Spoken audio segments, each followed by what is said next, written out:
Vi starter med at tegne en stolpe.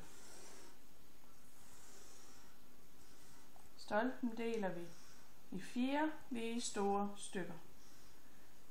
Den ene del af stolpen maler vi sort.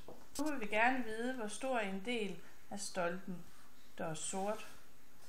Så vi tegner stolpen igen med den sorte del.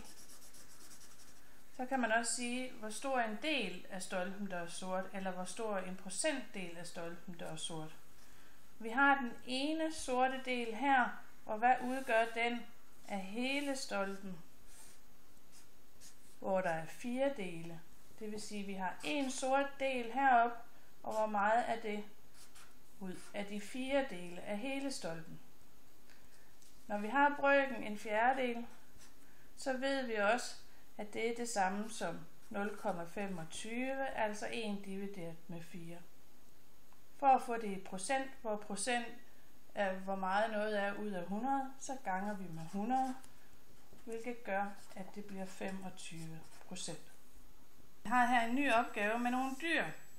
Vi ser lige, hvor mange dyr der er i det hele. 1, 2, 3, 4, 5, 6, 7, 8, 9, 10 dyr. Og så er det opgaven lyder på, at vi gerne vil vide, hvor stor en del af de 10 dyr, der er køer. Vi tager og klipper de køerne fra, og ser, at der er 2 køer. Hvis vi så har de 2 køer, hvor stor en del udgør de så af alle de 10 dyr? Så vi har her vores bryg.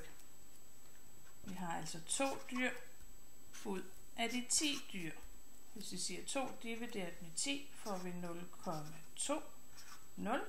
Og hvis vi ganger det med 100, får vi tallet i procent. Altså køerne udgør 20% af dyreflokken. Og nu er det så jeres tur til selv at regne med procentdele.